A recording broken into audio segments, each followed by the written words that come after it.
Hello friends, कैसे हैं। एक बार फिर से आप सभी का स्वागत है हमारे इस YouTube channel open study area पर। तो आज हम लोग देखने जा रहे हैं बिहार बीपीएससी 7th फेज के लिए पूछे जाने वाले वे सभी महत्वपूर्ण कंटेंट जहां से क्वेश्चंस के आसार बन सकते हैं करंट अफेयर्स का। तो ये करंट अफेयर्स के रूप में बिहार स्पेशल और भारत के प्रमुख वो बिंदुएं जो बहुत ही चर्चित है और उनसे एग्जाम्स में क्वेश्चंस आपको अवश्य रूप से पूछे जाएंगे, उन्हीं टॉपिकों को हम एक एक करके यहाँ पर आज डिस्कस करेंगे। बने रहिए हमारे साथ, क्योंकि हम अंत में आपसे पूछेंगे करीब करीब 10 MCQ और उसको आप इसी वीडियो के माध्यम से जानकारियाँ दे पाइएगा। और इस वीडियो का लिंक जो है डिस्क्रिप्शन बॉक्स में दिया गया है, जहां से जाकर आप PDF डाउनलोड कर सकते हैं। तो पहला यहां पर कंटेंट होगा उड़ीसा ट्रेन टक्कर। याद रखिए, अपने आप में एक यह बहुत ही चर्चित व्यवस्था है, हाल फिलहाल की करंट अफेयर्स की है। तो उड़ीसा ट्रेन टक्कर से क्वेश्चन क्या क्या पूछे जा सकते हैं।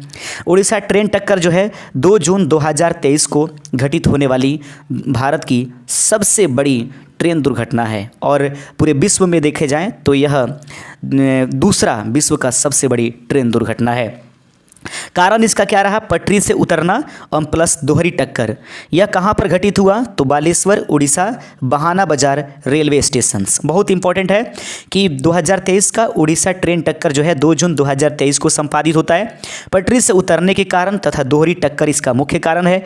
बहाना बाजार रेलवे स्टेशन जो कि बालेश्वर उड़ीसा में पड़ता है।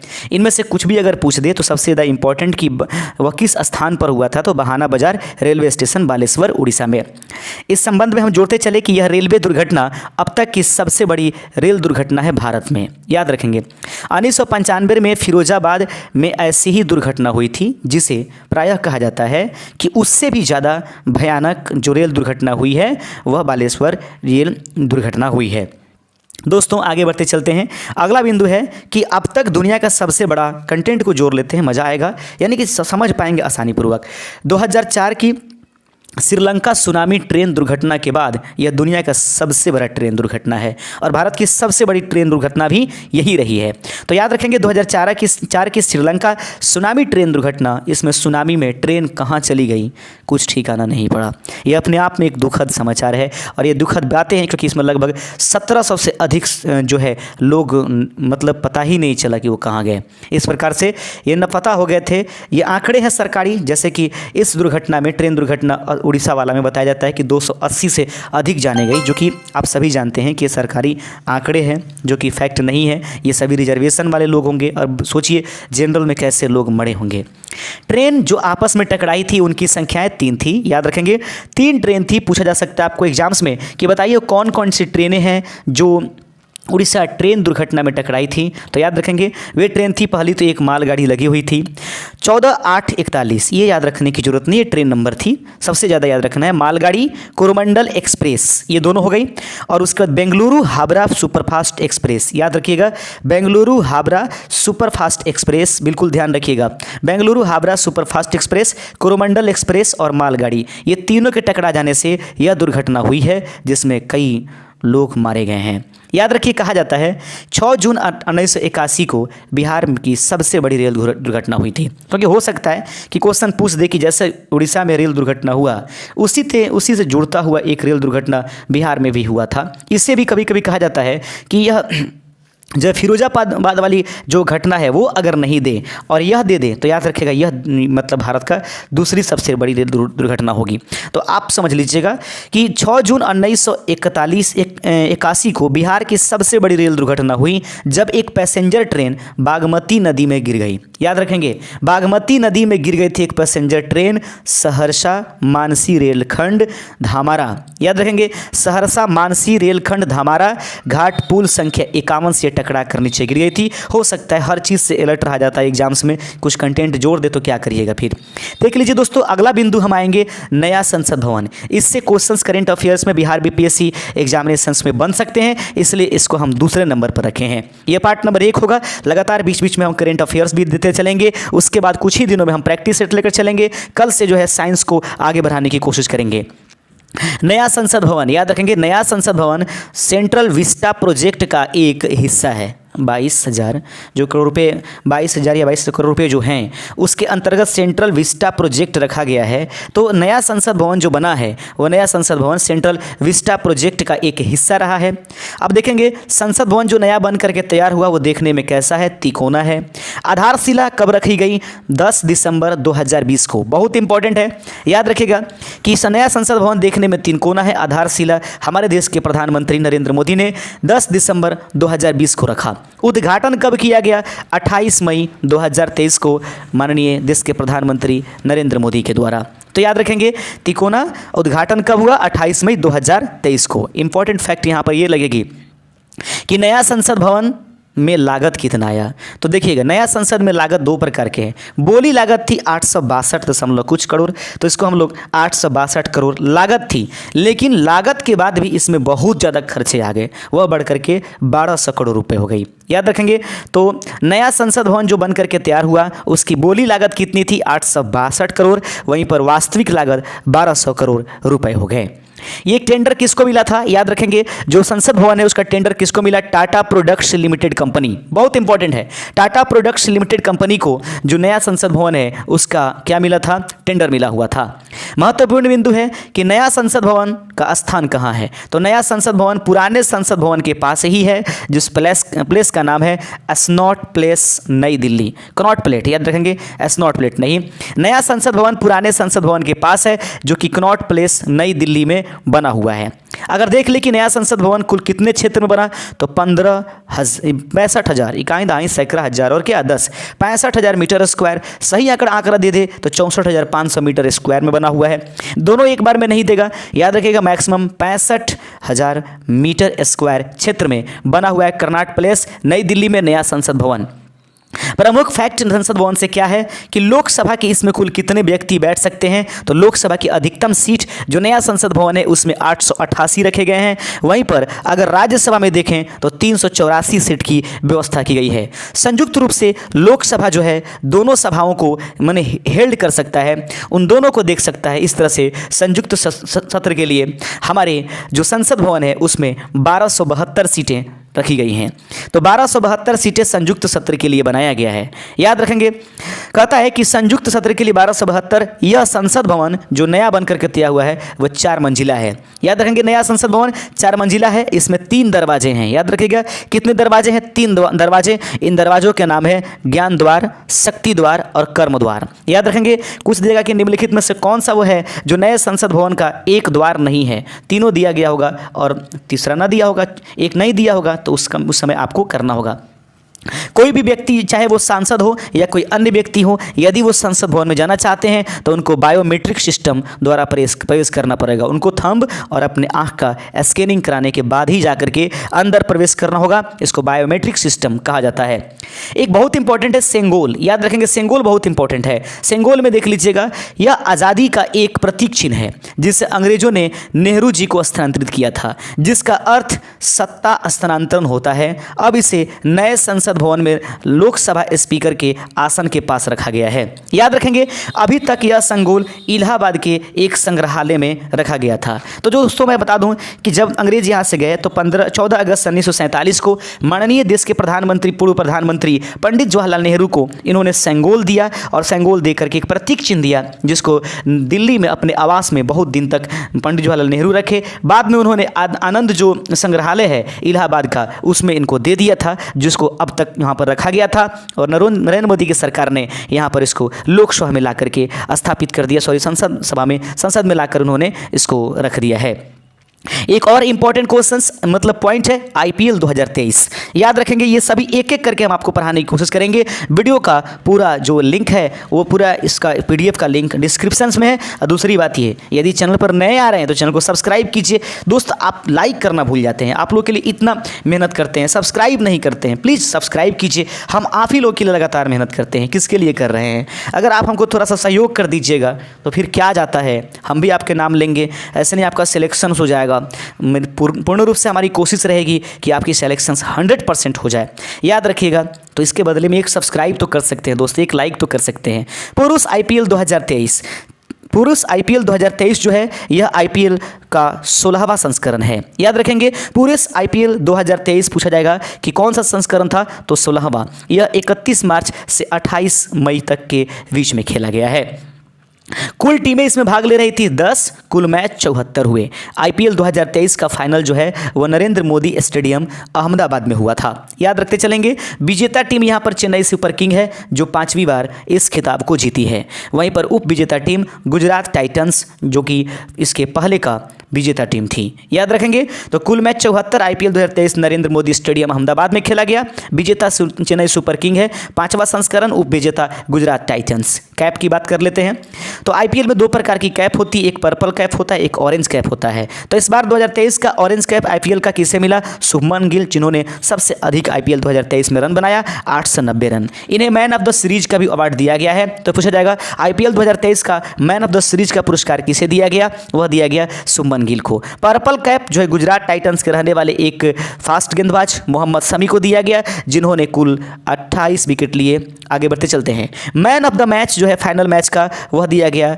डेवोन कॉनवे को। याद रखिएगा, मैन ऑफ द मैच किसको दिया गया? डेवोन कॉनवे को, और man of the series Shubman Gill को। आगे बढ़ते चलते हैं, कहीं अगर क्वेश्चन इधर उधर घुमाया तो प्रश्न ये बनता है कि आईपीएल 2023 का महिला खिताब किसने जीता? तो आईपीएल 2023 का महिला खिताब मुंबई इंडियंस ने जीता, उप विजेता इसका दिल्ली कैपिटल्स रही है। उम्मीद करते हैं कि हर एक बिंदु को हम समझाने में आपको सफल हो पा रहे होंगे। और अगला वीडियो किस कंटेंट पर चाहिए प्लीज़ आप हमें कमेंट कर दीजिएगा, हम आपके ख्वाहिशों का, आपकी इच्छाओं का भी ध्यान अवश्य रखेंगे। प्रथम आईपीएल का विजेता राजस्थान रॉयल्स थी, जिसके कप्तान शेन वॉर्न थे। 2023 का सबसे तेज आईपीएल अर्धशतक लगाने वाला व्यक्ति यशस्वी जायसवाल है, जिन्होंने 13 गेंदों में 50 रन पूरा किया है। 26 जनवरी 2023 देख लेते हैं भारत में। बहुत इंपॉर्टेंट क्वेश्चन, क्योंकि 26 जनवरी 2023 के परेड से भी क्वेश्चन पूछे जा सकते हैं। पहली बात है कि 26 जनवरी 2023 भारत की कौन सी गणतंत्र दिवस है? 74वां गणतंत्र दिवस है। इसकी थीम क्या है? जन भागीदारी। याद रखेंगे, जन भागीदारी। 26 जनवरी से 23 जो है 2023 74वां गणतंत्र दिवस, जन भागीदारी इस 2023 के गणतंत्र दिवस का थीम रहा है। मोस्ट इंपॉर्टेंट क्वेश्चन ये है कि मुख्य अतिथि 26 जनवरी 2023 के कौन थे? अब्देल फतह अल सीसी, जो राष्ट्रपति थे मिस्र के। याद रखेंगे, मिस्र के राष्ट्रपति अब्देल फतह अल सीसी, जो किसी मुस्लिम देश के राष्ट्रपति होने के नाते और पहली बार भारत में जिनको मुस्लिम राष्ट्रपति के रूप में क्या किया गया है, आमंत्रित किया गया था, अब्देल फतह अल सीसी। पद्म पुरस्कार 2023 की घोषणा भी की जाती है 26 जनवरी, और उसके एक दिन पहले उसके नामों की लिस्ट की आपको लेकर के आ जाता है। तो पद्म पुरस्कार 2023 जो है घोषित किया गया, जिनमें कुल संख्याएं बताई गई है। 106 व्यक्तियों को पद्म पुरस्कार दिए गए, जिसमें 6 पद्म विभूषण, 9 पद्म भूषण और 91 पद्मश्री रखे गए। हमारे लिए इंपॉर्टेंट ये है कि पद्म भूषण और जो भूषण है, विभूषण है, इनको थोड़ी देर के लिए ड्रॉप कर दें, इनको एक बार कभी देख लेंगे। 91 को पद्मश्री जो है वह दिया गया, उसमें से 91 में से 3 पद्मश्री जो है बिहार में भी आया है। बिहार के 3 व्यक्तियों को मिला है क्या? पद्मश्री पुरस्कार। तो पद्मश्री पुरस्कार जो मिला बिहार के 3 व्यक्तियों को, ये ज़्यादा इंपॉर्टेंट है। उसको मिला श्रीमती सुभद्रा देवी, जो कि कला क्षेत्र से आती हैं। श्रीमती सुभद्रा देवी कला क्षेत्र से आती हैं। श्री आनंद कुमार शिक्षा साहित्य क्षेत्र से आते हैं।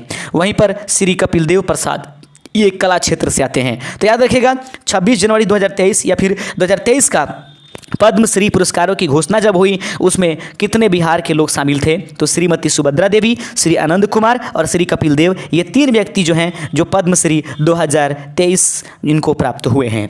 2022 में 2 व्यक्तियों, याद रखेंगे बहुत इंपॉर्टेंट है, थोड़ा सा देख लेते हैं। बिंदु है दोस्त कि 2022 में 2 व्यक्तियों को बिहार क्षेत्र के लिए पद्मश्री पुरस्कार प्राप्त हुआ था। यानी कि बिहार में 2022 में कितने लोगों को पद्मश्री मिला था? तो पद्मश्री 2 लोगों को मिला था। उसमें से अभी 2023 में कितने लोगों को मिला? 3 व्यक्ति को। 2022 में कितने लोगों को मिला था? 2 व्यक्ति को। पहली नंबर थी ये आचार्य चंदना जी और दूसरे नंबर शैबाल गुप्ता। तो आचार्य चंदना जी को सामाजिक कार्य के लिए मिला, शैबाल गुप्ता को साहित्य एवं शिक्षा के लिए मिला। मरणोपरांत इनको यह पुरस्कार प्राप्त हुआ है। ध्यान से देखते चलिएगा, बहुत इंपॉर्टेंट सारे क्वेश्चंस हैं और हम इंपॉर्टेंट क्वेश्चन आप लोगों के लिए बेशक पूरी कोशिश करके और पूरा लिखते हैं। उसके बाद लिख करके पूरे दिमाग दौड़ाना पड़ता है कि कहाँ से हम चलें, किस तरह से चलें कि हमारे व्यूअर, हमारे सब्सक्राइबर को कम समय में अधिक मात्रा में फ़ायदा हो जाए। 26 जनवरी 2023 में सर्वश्रेष्ठ झांकी का पुरस्कार उत्तराखंड के झांकी को मिला है। बहुत इंपॉर्टेंट है, क्वेश्चन पूछ देगा 26 जनवरी 2023 में अगर सर्वश्रेष्ठ झांकी का पुरस्कार देखा जाए उत्तराखंड की झांकी को मिला है। भारतीय सेना के पंजाब रेजिमेंट को सर्वश्रेष्ठ मार्चिंग अवार्ड मिला हुआ है। याद रखेंगे, पंजाब रेजिमेंट को सर्वश्रेष्ठ मार्चिंग अवार्ड मिला, वहीं झांकी में उत्तराखंड को मिला। दोस्तों अब थोड़ा सा देखेंगे बिहार में क्या ऐसा हुआ। बिहार के गांधी मैदान में 26 जनवरी 2023 की परेड में राज्यपाल फागू चौहान द्वारा पंचायती राज विभाग की झांकी को प्रथम स्थान दिया गया। याद रखेंगे, तो बिहार के गांधी मैदान में 26 जनवरी 1923 की परेड का आयोजन किया गया, जिसमें किसकी झांकी को पहला स्थान दिया गया? पंचायती राज विभाग की झांकी को। याद रखेंगे, बहुत इंपॉर्टेंट है। आगे बढ़ते चलते हैं, इंपॉर्टेंट प्रश्न अब चूंकि आप पढ़ लिख लिए हैं तो अब आपकी बारी है। छोटे छोटे वीडियो लेकर करके चलेंगे ताकि आप आसानी पूर्वक पूर्ण रूप से वीडियो को बिना स्किप किए हुए आराम से देख पाएं और आपके पास कंटेंट भी आ जाए। बिहार के किस व्यक्ति, देखेंगे, बिहार के किस व्यक्ति को पद्मश्री पुरस्कार 2023 में नाम नहीं है? बिहार के किस व्यक्ति की पद्मश्री 2023 की पुरस्कारों में नाम नहीं है? 2023 की बात कर रहा है। श्री सुभद्रा देवी इनका नाम है, आनंद कुमार इनका भी नाम है, सैबाल गुप्ता 2022 में है, श्री कपिल देव जो है प्रसाद वो 2023 में है। तो दोस्तों उम्मीद कर दीजिए कि 2023 कह रहा है और ये 2022 वाले हैं। इस प्रकार से ऑप्शन नंबर सी इसका सही आंसर हो जाएगा। जितने लोग आंसर सी कमेंट कर रहे हैं वो सही किए हैं और लगातार आप कमेंट करते रहिएगा। लगातार उस समय से आप पढ़ रहे थे, अब कमेंट करने की बारी है। भारत की सबसे बड़ी रेल दुर्घटना 2023 उड़ीसा में कब घटित हुआ? तो भारत की सबसे बड़ी रेल दुर्घटना 2023 कब घटित हुआ? 28 मई, 1 जून, 2 जुलाई या फिर 2 जून? राइट आंसर हो जाएगा ऑप्शन नंबर डी। सभी लोग आंसर कमेंट कर पा रहे हैं। आगे है प्रधानमंत्री नरेंद्र मोदी। मैं आपको जानकारी के लिए बता दूं दोस्तों कि प्रत्येक दिन हम 8 बजे आप सभी के लिए लाइव जो है वीडियो ये लेकर के आते हैं और उस कंडीशंस में लोग जुड़ते हैं और आप भी जुड़ने की कोशिश कीजिएगा। चैनल को सब्सक्राइब करते चलिए और लगातार पीडीएफ को जाकर डिस्क्रिप्शन में ज़रूर डाउनलोड कर लीजिए और वहाँ से इस पीडीएफ को देख लीजिएगा। प्रधानमंत्री नरेंद्र मोदी द्वारा कब नए संसद भवन का उद्घाटन किया गया? तो प्रधानमंत्री श्री नरेंद्र मोदी के द्वारा कब नए संसद भवन का उद्घाटन किया गया है? तो याद रखेंगे, आपके पास ऑप्शन है 28 मई 2023, 10 दिसंबर 2023, 10 दिसंबर 2020 और 8 नवंबर 2022। राइट आंसर हो जाएगा ऑप्शन नंबर ए। 28 मई 2023 को भारत के प्रधानमंत्री नरेंद्र मोदी ने जो है नए संसद भवन की उन्होंने उद्घाटन किया। बनते रहिए और लगातार आप लोग इस प्रश्न का आंसर करते रहिए, बढ़ते रहिए ऐसे ही। नया संसद भवन में संयुक्त बैठक हेतु कितना सीट उपलब्ध है? नया संसद भवन जो बन करके तैयार हुआ है उसमें संयुक्त रूप से बैठने के लिए कितने हैं? 384, 888, 1472 या 1272? Right answer option number D हो जाएगा। 1272 इसमें सीट उपलब्ध है। 5वां नंबर क्वेश्चन आपके सामने है कि आईपीएल 2023 का पर्पल कैप किसे प्राप्त हुआ है? आईपीएल 2023 का पर्पल कैप निम्नलिखित में से किसको दिया गया? शुभमन गिल को मिला है ऑरेंज कैप, डेवन को मिला है आपको मैन ऑफ द मैच, यशस्वी जायसवाल सबसे तेज अर्धशतक लगाने वाले हैं 13 गेंदों में। सही आंसर हो जाएगा option number B, Mohammed Shami को। आगे बढ़ते चलते हैं। 2023 क्वेश्चन है, 2023 के पद्म पुरस्कारों में कितने व्यक्तियों को पद्म भूषण दिया गया? प्रश्न आप लोग सुनिएगा कि 2023 के पद्म पुरस्कारों में कितने व्यक्तियों को पद्म भूषण दिया गया है? तो पद्म भूषण कितने लोगों को? 9 लोगों को। पद्म विभूषण कितने लोगों को? 6 लोगों को। 91 को पद्मश्री, कुल मिलाकर 106। इसका राइट आंसर हो जाएगा ऑप्शन नंबर ए।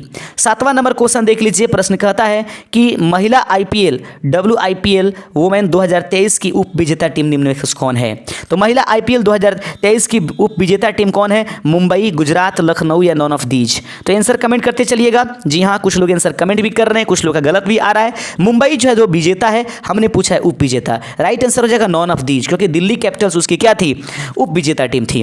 अंतिम क्वेश्चन आज के इस सेशन का कि चेन्नई सुपर किंग के अलावा निम्न में से किस टीम ने भी 5 बार IPL की खिताब जीता है? एक थोड़ा सा अलग क्वेश्चन आप लोगों से पूछे हैं, प्रश्न का जवाब देने की कोशिश कीजिएगा। प्रश्न है कि IPL ने चेन्नई सुपर किंग के अलावा निम्न में से किस टीम ने भी 5 बार IPL का खिताब जीता है? राइट आंसर हो जाएगा मुंबई, जो जिसके मुंबई के कौन है भाई? मुंबई इंडियंस जीता हुआ है और मुंबई इंडियंस के कप्तान रोहित शर्मा है। उम्मीद करते हैं कि आज के कंटेंट आपको आसानी पूर्वक समझ में आया होगा और करंट अफेयर्स की वीडियो आपको अच्छे तरीके से समझ में आ गया होगा। बने रहिए, हमें सपोर्ट करते रहिए, हम लगातार आपके लिए जुड़े रहेंगे। शुक्रिया, जय हिंद।